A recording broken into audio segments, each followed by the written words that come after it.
The starship broke through the edge of the solar system like a needle-piercing fabric. Ambassador Jakara stood at the observation deck, her 4 eyes fixed on the yellow star ahead. She had waited 200 years for this moment. While her species had waited, Jakara herself was only 73, which was young for her people. The Galactic Council had finally made its decision.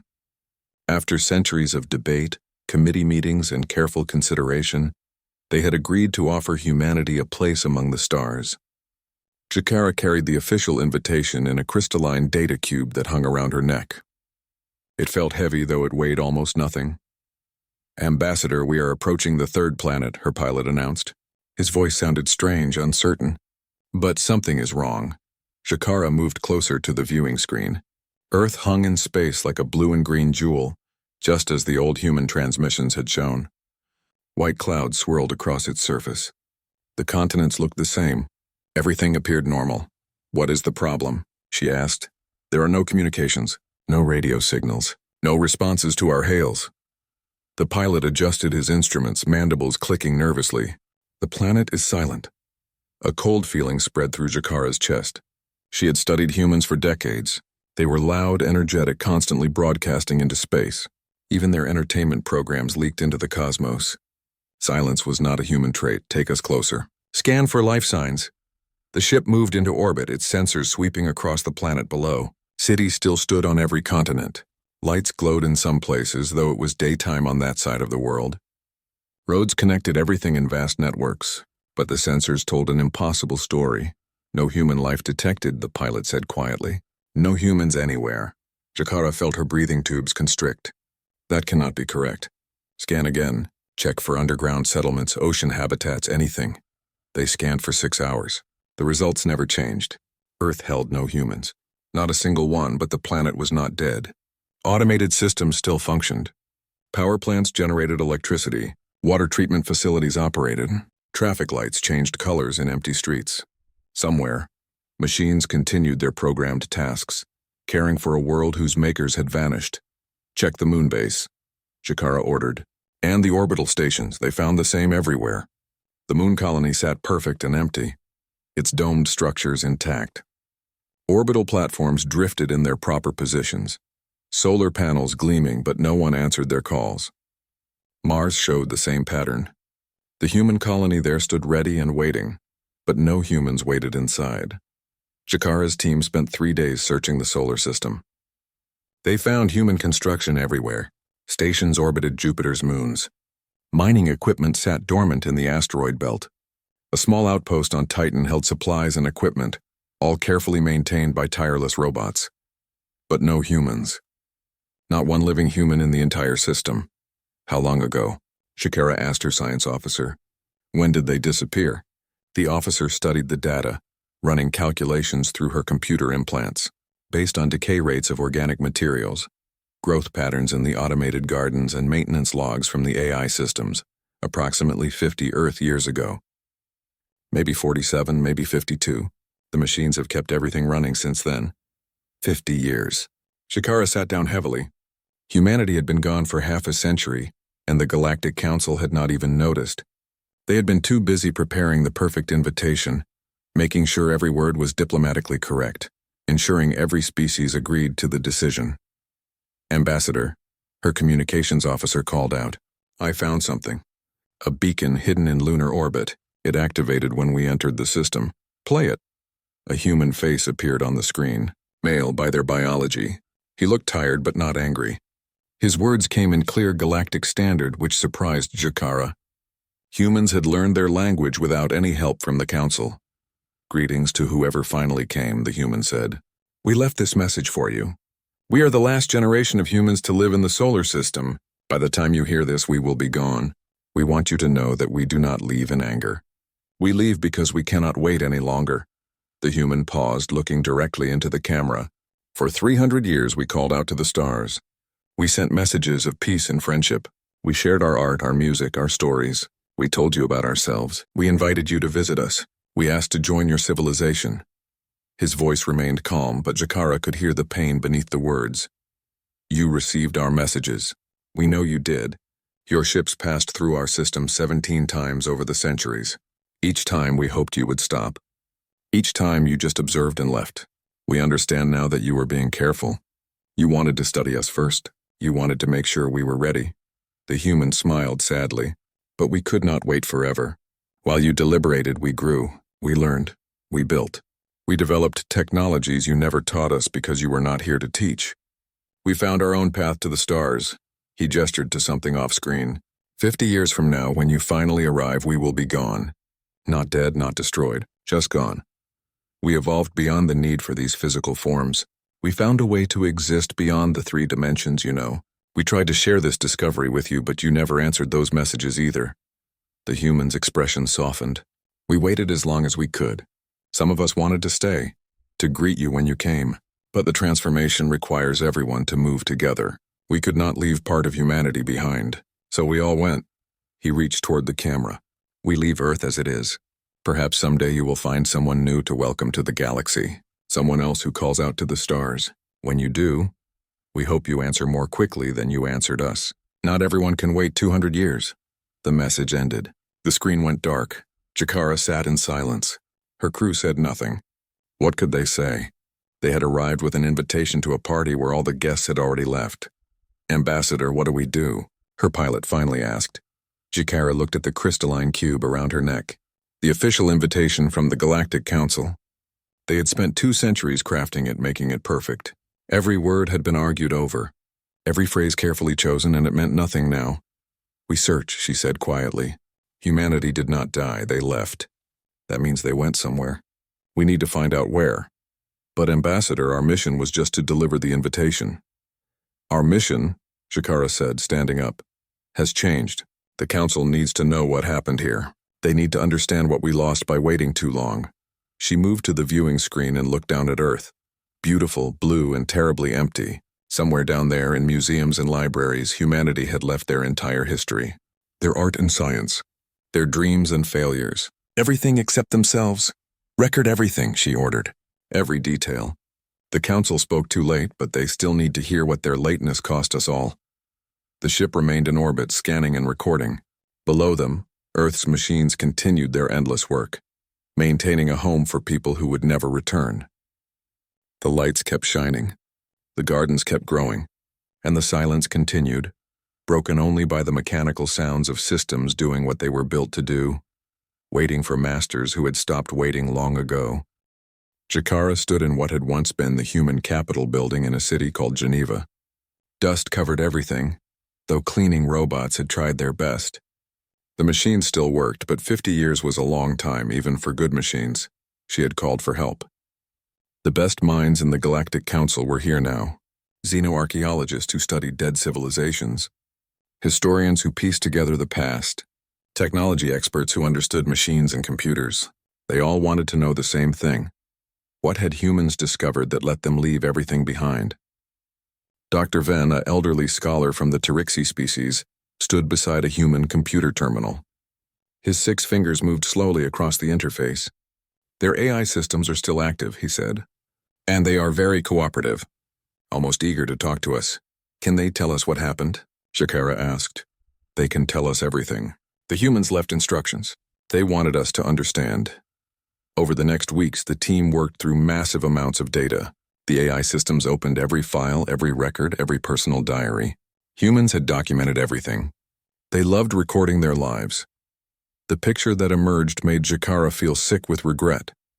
150 years ago, humanity had achieved faster than light travel. Not the jump gate technology the Council used, but their own method. They called it quantum folding. It was different from anything the galaxy had seen before. Younger, rougher, but it worked. They had sent messages immediately. We can travel now. We can visit you. Please respond. Tell us where to meet you. The Council had received those messages. Jakara found the records. The Council had filed them away, marked them for discussion at the next annual meeting. That meeting had spent 3 days debating the proper way to respond, before deciding to wait and observe humanity's development more. They were so excited, said Dr. Venn, showing Jakara a video message from that time. A young human woman appeared on screen, smiling widely. We did it. We can reach the stars now. We can shake hands with our neighbors. We can learn from you and share what we know. This is the greatest day in human history. Shakara watched the hope in that woman's eyes and felt something twist inside her chest. The humans had not waited for permission. They had started exploring. They had found empty planets and colonized them. They had discovered ancient ruins from civilizations even older than the Council. They had mapped star systems and found resources and built new homes among the stars. Every 5 years they had sent new messages to the Council. We have learned so much. We would love to share. Please contact us. The Council had continued to debate. Were humans ready? Were they mature enough? Should they be given limited membership first? What about quarantine protocols? What about cultural contamination? The debates went on and on. Meanwhile, humans kept advancing. They developed fusion power so efficient it made Council technology look ancient. They created artificial gravity without the massive energy costs the Council required. They built medical technology that extended their lifespans from 100 years to 300, then to 500. Look at this, Dr. Venn said, pulling up research files. They cured all their diseases. Cancer, aging, genetic disorders, all of it. They even learned to back up consciousness to save memories and personality in case of accident or death. But the most important discovery came 75 years ago. A human scientist named Dr. Elena Vasquez had been studying consciousness itself. She wanted to know what made the mind separate from the body. Her research led to something the Council thought was impossible. Jakara read Dr. Vasquez's notes with growing amazement.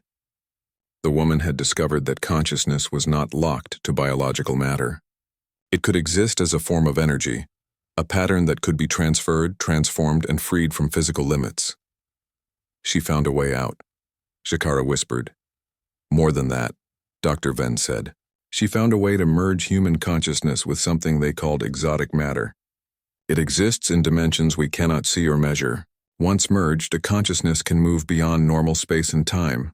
The humans had tested it carefully. Volunteers had gone through the transformation and reported back. They described existing in multiple places at once. They could think faster than any computer. They could sense things across vast distances. They still felt like themselves, still had their memories and personalities, but they were no longer limited by biology. It had taken 20 years to perfect the technology, to make it safe, to make it work for everyone, not just a few. But humans were patient when they wanted something. Then they had sent one final message to the Galactic Council. Shakara found it in the archives. A simple video of Dr. Vasquez, now old even with life extension, speaking calmly. "We have made a discovery that will change everything," she said. "We want to share it with you. This could help all species transcend their limitations. Please contact us. We do not want to take this step alone." The Council had received that message. They had spent 5 years debating whether it was safe to respond. Some species worried human technology might be dangerous.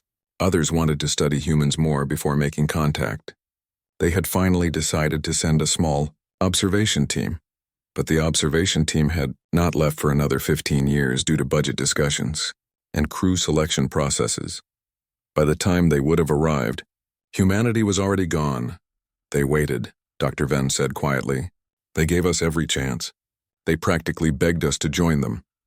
Jakara found the final records in a facility called the Archive of Last Things. Humans had built it specifically to store information for whoever came after them. Inside, she found videos from the last humans to remain physical. An old man named James spoke directly to the camera. "We are the final generation to walk on Earth. Tomorrow we join the others who have already transformed. We wanted someone to stay until we heard from the galaxy. We hoped you would come." His voice was tired but not bitter. "You never came.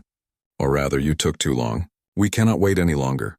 The transformation requires everyone to move together, and billions have already changed. We are the last few thousand, keeping Earth running, hoping for a sign." James smiled sadly. "We do not blame you. We understand caution. We understand fear. But we also understand that waiting forever means missing everything. We choose to move forward." He looked directly into the camera. "We leave everything for you. Our cities, our art, our science, our history. We leave Earth as a gift and a warning. A gift of knowledge. A warning about the cost of moving too slowly." The video ended. Jakara stood in the empty archive. Around her, the team worked through files and data. They were cataloging everything humanity had left behind. It would take years to understand it all. Ambassador, one of the researchers called. I found something strange. The humans left coordinates. Lots of them. Places they visited before they transformed. They marked a path through space. Jakara walked over to look at the star chart. Dozens of locations spreading out from Earth like breadcrumbs through the galaxy. They left us a trail, she said. Why would they do that? The researcher asked. Jakara thought about the human face in that final video. The sadness mixed with hope. They had not wanted to leave the galaxy behind. They had wanted companions on their journey, because they still hoped someone would follow, she said quietly. She touched the star chart, tracing the path humanity had marked. It led out toward the galactic rim, into regions the Council rarely explored. What would they find there? What had humanity left at each location? Pack everything carefully, she ordered. Every piece of data, every discovery. The Council needs to see all of this. What will you do, Ambassador? Dr. Venn asked. Jakara looked at the map again. I will convince them to let me follow this trail. Humanity may be gone, but they left us clues. They wanted to be found, and I intend to honor that wish.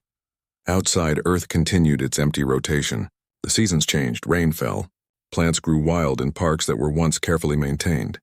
And deep in the archive, machines kept recording data, kept preserving knowledge, kept waiting for someone to finally understand what humanity had achieved and where they had gone. The Galactic Council had not wanted to approve her mission. They had argued for weeks. Some said it was a waste of resources. Others said it was dangerous to follow a trail left by a species that had vanished. But Jakara had the data from Earth. She had the videos. She had evidence that humans had left voluntarily, not died out. Finally, the Council agreed to let her investigate, but only with a small ship and a small crew. That was fine with Jakara. She did not need a fleet. She needed answers. The first waypoint was 3 months' travel from Earth, a small moon orbiting a gas giant in an otherwise unremarkable star system. Humans had built a station there, tucked into a crater on the moon's surface. When Jakara's ship arrived, the station's lights turned on automatically. The human AI systems recognized their ship and began broadcasting a welcome message. Hello, visitors. Welcome to Waypoint 1. Please proceed to Docking Bay 3. The crew exchanged nervous glances. The AI sounded cheerful and alive, as if humans had just left yesterday. They docked carefully. The station provided atmosphere and gravity. When Jakara stepped out of her ship, she found herself in a clean, well-lit corridor. Signs pointed toward different areas. Living quarters, laboratories, observation deck, and something called the message hall.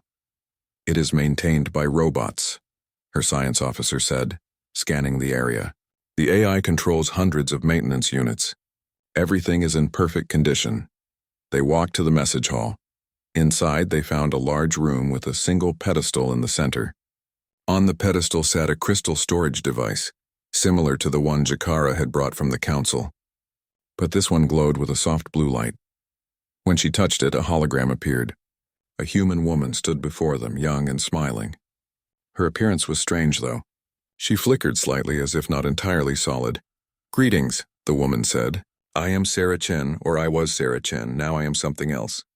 This recording was made after my transformation, during the brief time when I could still interact with the physical world.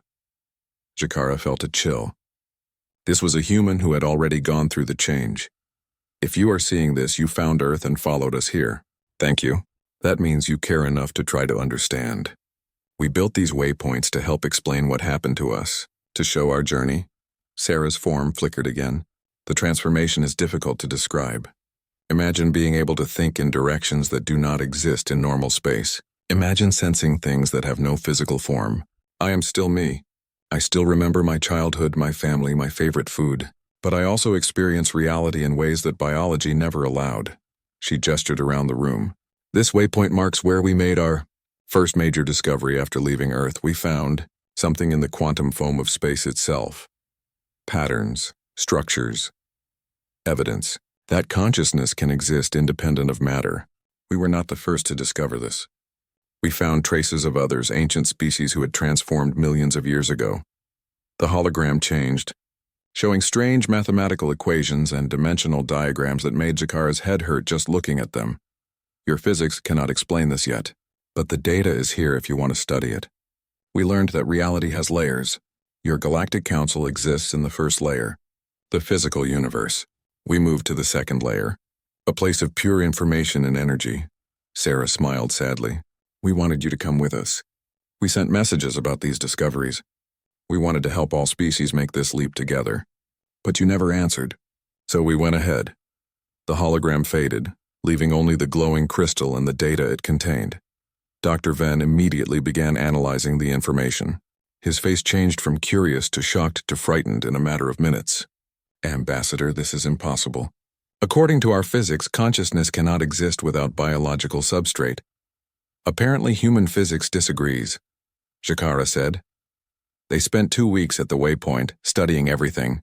The humans had left detailed research notes, experimental data, and even practical instructions. It was as if they were leaving a textbook for whoever followed. The second waypoint was 5 months away. This time, they found a much larger facility built on an asteroid. The message hall here showed 3 humans, all in that same flickering, partially solid state. Waypoint 2, a man introduced himself as Marcus. This is where we learned to move between dimensions consciously. We could return to physical form if we wanted, but it became uncomfortable, like wearing clothes that are too tight. A younger human named Kenji spoke next. We miss physical things sometimes. The taste of food, the warmth of sunlight. But we gain so much more. We can be in multiple places simultaneously. We can think at speeds that would burn out biological brains. We can share thoughts and experiences directly with each other. The third human, an elderly woman named Patricia, added, but we are still individuals. We do not become one hive mind. We remain ourselves, just expanded. Think of it like this. You are still you, whether you are standing or sitting. We are still ourselves, whether we are physical or energy. They explained more of their discoveries. They had found ruins from civilizations that had taken the same path.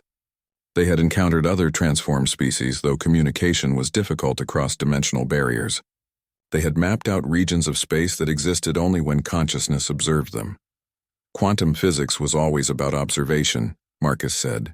We just took it further. Reality responds to consciousness in ways your science has not yet understood. We shaped ourselves to better interact with that reality. Jakara visited 7 waypoints over the next 2 years. Each one took them further from known space. Each one showed humanity's progression and growth. They had not just transformed once. They had continued evolving, learning, expanding. At waypoint 5, the human messenger looked barely human at all anymore. She was made of light and geometric patterns. We are learning to exist in higher dimensions now. 4, 5, 6. Each dimension adds new possibilities, new ways to experience existence. At waypoint 7, the messenger did not look human in any way. It was a being of pure energy that communicated through mathematical concepts translated into language. We have encountered the others, the ancient ones who transformed long ago. They welcome us. There are communities in the higher dimensions, civilizations of pure consciousness some millions of years old. The entity paused. We asked them about your Galactic Council. They remember similar groups from their own history, civilizations that chose to remain physical. They say there is no right or wrong choice. But they also say that most species eventually transform or die out. Physical existence is temporary. Consciousness can be eternal. Between waypoints, Jakara's crew grew quiet and thoughtful.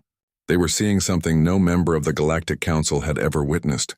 A complete transformation of a species from biological to something beyond. Are they still alive? Her pilot asked one night as they traveled through jump space. I mean, can we say they are living beings anymore? They think, they feel, they communicate, Jakara said. What else defines life? A body, physical form. Is that the only way to be alive? If you copied your consciousness perfectly into a computer, would you stop being you? The pilot had no answer. The final waypoint was at the edge of explored space. The facility here was different, larger, more complex, and it was not empty. When they arrived, they detected energy readings that should not exist, quantum fluctuations that did not match any known phenomena. The air inside the station shimmered and bent as if reality itself was thin here. In the message hall, no hologram waited. Instead, something else appeared. A presence. Jakara could not see it clearly. It existed partially in her dimension and partially in others. It hurt to look at directly, like staring at the sun. But she could hear it. Or feel its communication. The words appeared in her mind. You came. We hoped someone would. Humanity. Jakara asked aloud. What remains of humanity in your dimension? We left this outpost as a bridge, a place where transformed consciousness can still touch the physical world. We wanted to leave the door open. Why? Shakara felt tears forming. Why leave all of this for us? We ignored you. We made you wait. Because you would have said yes eventually. Your species, Shakara. Your people. We studied the Galactic Council. Most species are cautious. Most need time. We just could not wait that long. The presence shifted and Shakara suddenly saw something incredible. A glimpse into the higher dimensions. She saw structures of pure thought, cities of living mathematics, beings of light and concept dancing between layers of reality. She saw humanity, transformed and magnificent, existing in ways that defied description. Then it faded, and she was back in the physical world, gasping. We are not angry, the presence said gently. We are grateful you came at all. Take what you learned here, share it. When your people are ready, we will still be here. The door remains open. The presence faded away. Shakara stood alone in the message hall, shaking. She had seen it. She had seen where humanity had gone, and part of her desperately wanted to follow. The Grand Council chamber had not been this full in centuries. Every species sent representatives. Every government wanted to hear what Shakara had found. The news had spread before she even arrived. Humanity had transcended. They had left physical existence behind and moved into higher dimensions. Some species called it lies. Others called it the greatest discovery in galactic history. Most just looked frightened. Shakara stood at the central podium, exhausted from her 2-year journey. Behind her, massive screens displayed everything she had documented. Images of empty Earth, videos of transformed humans, mathematical proofs that consciousness could exist without biology. The evidence was overwhelming. This is impossible, declared Counselor Thex, a reptilian species that had been part of the Council for millions of years. Consciousness requires a physical brain. This is basic science. It was basic science, Shakara corrected him. Humans proved it wrong. They found a way around the rules we thought were absolute. Or they died out and these recordings are elaborate deception, suggested Counselor Mira, her tentacles twitching with agitation. Perhaps they faced a plague or disaster and created these messages to hide their extinction. Dr. Venn, who had accompanied Shakara, stepped forward. I examined every piece of evidence personally. The quantum signatures are real. The energy readings from the final waypoint match nothing in our database. Something is there. Something conscious and intelligent. And it recognized us. It knew who we were. The chamber erupted into argument, hundreds of voices speaking at once in dozens of languages. Some demanded more investigation. Others wanted the waypoints destroyed to prevent contamination. A few suggested humanity's transformation was a trap or weapon. The High Chancellor called for order, his ancient voice cutting through the noise. Silence. We will discuss this rationally. When quiet returned, he turned to Shakara. You spoke with them. These transformed humans. What did they want? Nothing, Shakara said. They wanted nothing from us. They offered us everything. Knowledge, technology, a path to follow them if we choose. But they do not need us. They moved beyond needing anything physical. That is what frightens me, the Chancellor said quietly. A species with no needs cannot be negotiated with, cannot be controlled. Maybe that is the point, Shakara said. They do not want to be controlled. They want to be free. Counselor Thex stood again. I propose we classify all human technology and research as dangerous. We seal the Sol system. We destroy the waypoints. This transformation could threaten the stability of the entire galaxy. How? Shakara demanded. They left. They are not competing for resources. They do not want our territory. They just exist somewhere else now. They exist beyond our laws, beyond our understanding, beyond our reach. Thex's voice rose. What happens when other species learn about this? What happens when everyone wants to transcend? The Galactic Council will cease to exist, and there it was. The real fear, not that humanity had died, but that they had found something better. The debate raged for days. Shakara watched as the Council revealed its true nature. They were not explorers or seekers of knowledge. They were administrators and maintainers. They wanted stability and predictability. Humanity had threatened that by growing too fast and changing too much. We should have welcomed them sooner, argued Counselor Lin, one of the few voices of reason. When they first achieved FTL travel, we should have responded. When they shared their medical advances, we should have said yes. We were too slow, too careful, and now we lost them. We lost nothing, Thex snapped. We avoided contamination from an unstable species. Look at how fast they changed. 100 years from basic spaceflight to transcendence. That is chaos. That is dangerous. That is evolution, Lynn replied. That is what species are supposed to do. Grow, change, advance. When did we become so afraid of change? The question hung in the air. No one answered. Chikara spent her evening studying the data, unable to sleep. She watched the videos from the waypoints over and over. She saw the hope in human faces, the excitement of discovery, the sadness of moving on alone. They had wanted companions. They had waited as long as they could. One night, Counselor Lynn visited her private quarters. "You want to follow them," Lynn said. It was not a question. Chikara looked up from her work. "Is it that obvious?" To anyone who knows what to look for, I have seen that expression before. The hunger for something more.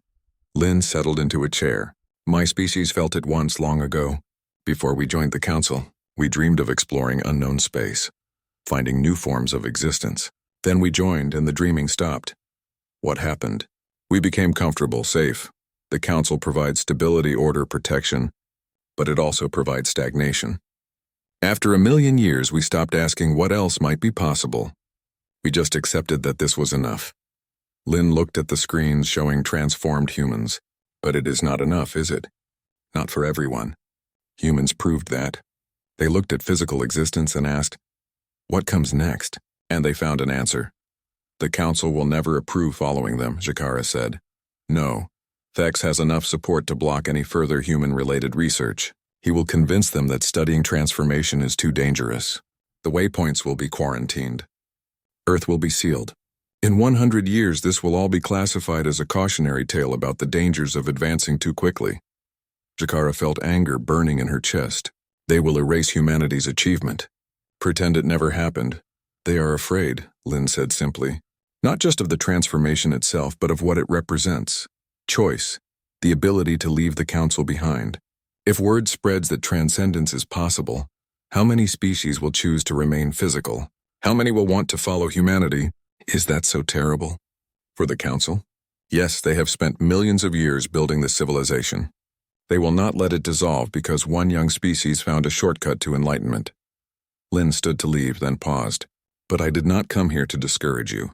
I came to tell you that you are not alone. There are others who saw your presentation and felt the same hunger. Others who want to know more. We cannot act openly, but we can help you quietly. Help me do what? Whatever you decide to do. Some doors once opened cannot be closed again. Humanity opened this door. The council can try to lock it, but the knowledge exists now. It will spread. It will grow. And eventually someone will walk through. After Lynn left, Chikara stood at her window looking out at the council building. Millions of beings lived and worked there. Hundreds of species. Thousands of cultures. All bound together by law and tradition and the fear of chaos. But humans had not feared chaos. They had embraced it. They had looked at the unknown and run toward it. The vote came 3 weeks later. The council decided by a narrow margin to seal all human-related discoveries. The Sol system would be quarantined. The waypoints would be destroyed. All research into consciousness transformation would be banned.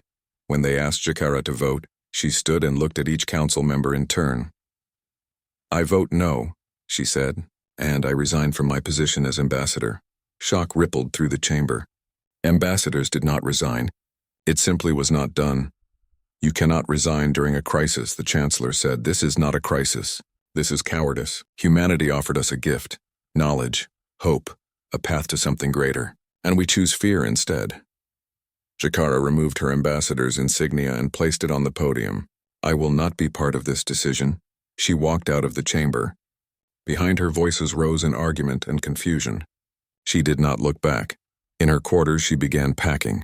She had her own small ship, purchased with personal funds. She had copies of all the waypoint data.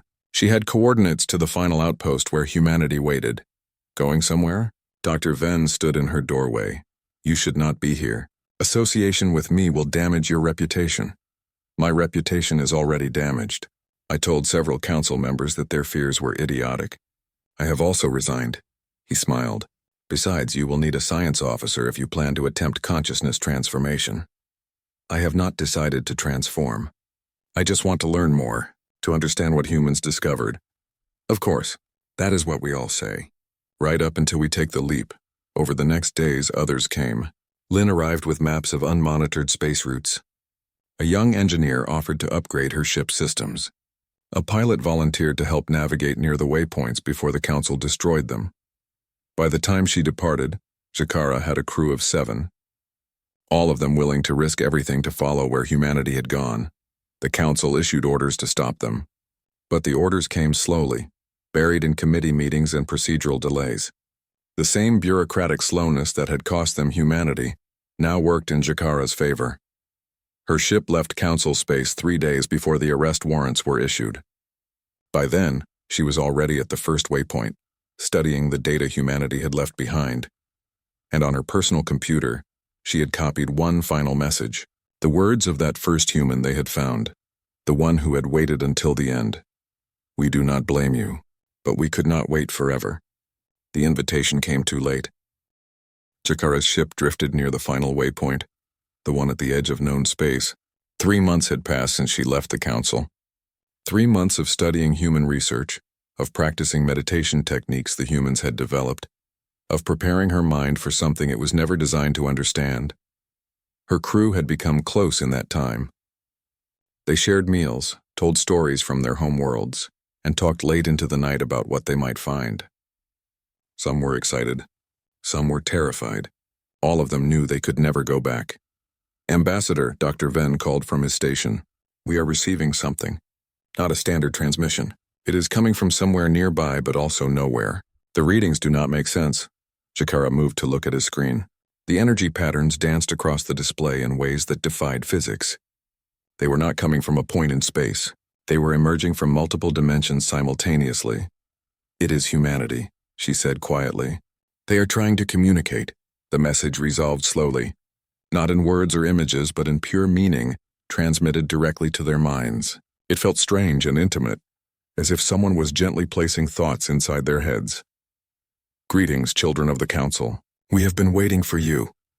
The presence felt vast, not a single human but many, speaking as one voice while remaining individual, like a choir where each singer maintained their own melody while contributing to a greater harmony. We watched your debates. We heard your fears. We saw the council vote to destroy what we built, and we saw you choose a different path. Jakara spoke aloud, unsure if they could hear her physical voice. You have been watching us? We exist in higher dimensions. From here we can observe lower dimensions easily, like you looking down at a drawing on paper. We see everything that happens in physical space. The implications made Jakara dizzy. Then you know what we want. What we are trying to do. Yes, you want to follow us.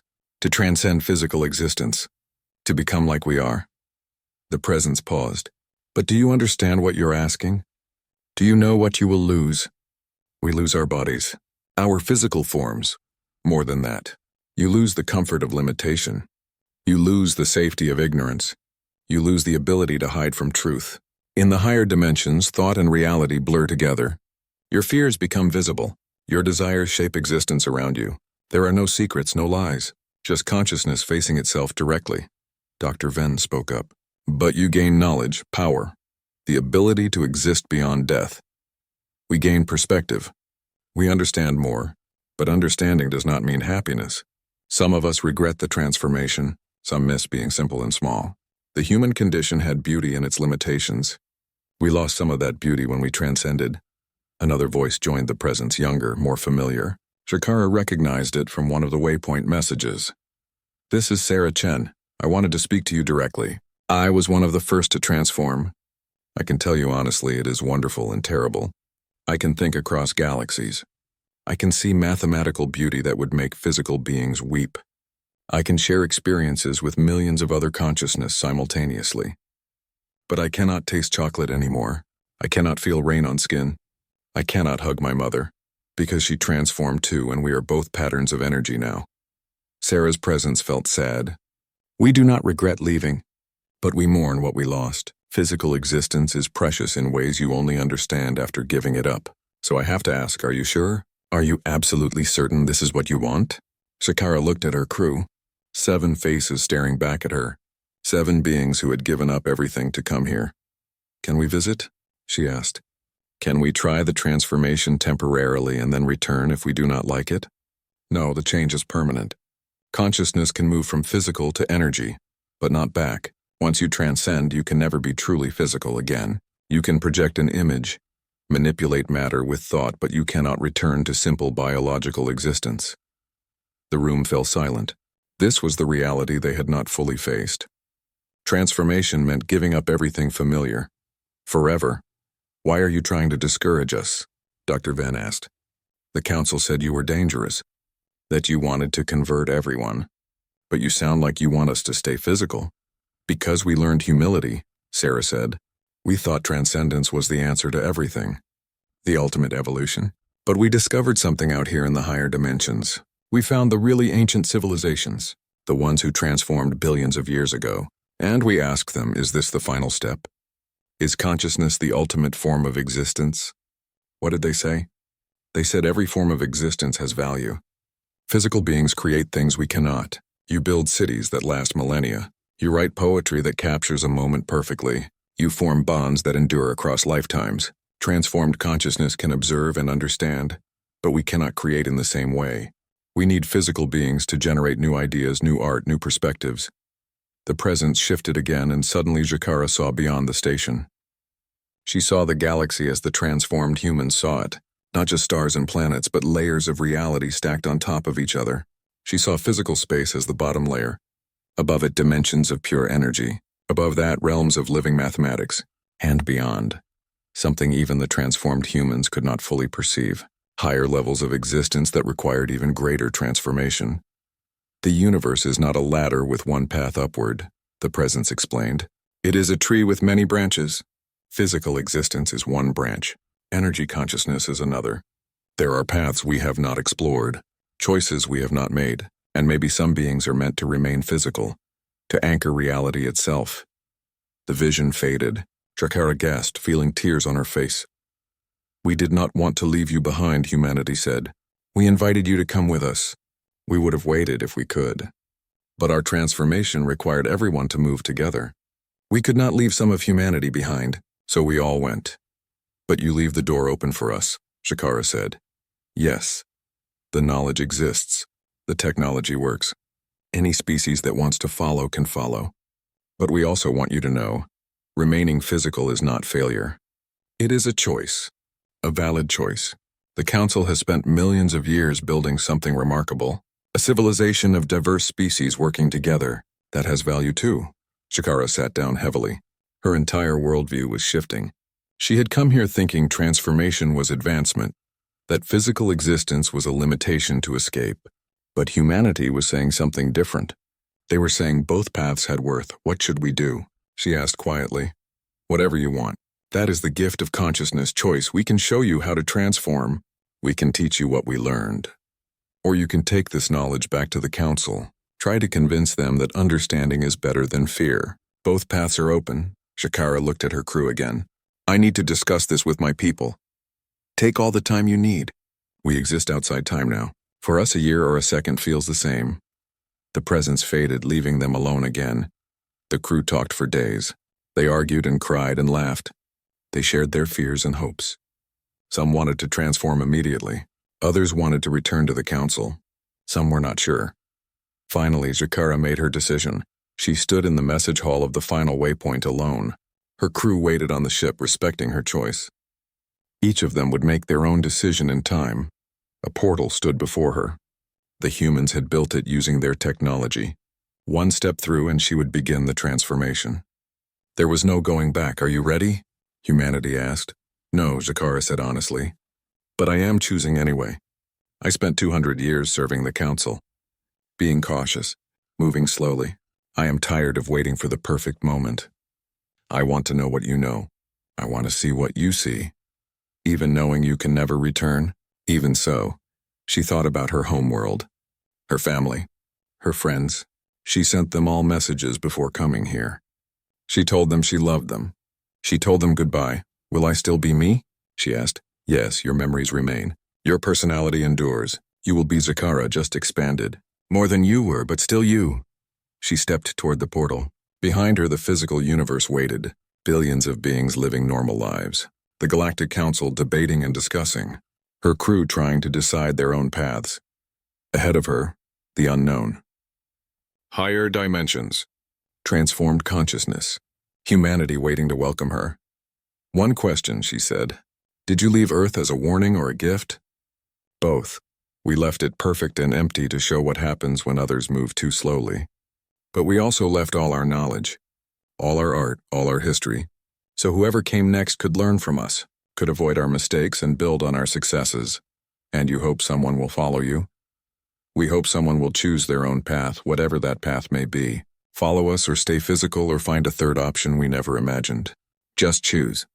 Do not waste centuries debating while life passes by. Jakara smiled. That was very human advice. Even transformed into beings of pure energy, they still believed in moving forward, taking risks, embracing change. She stepped through the portal. Thank you for watching and comment for next part.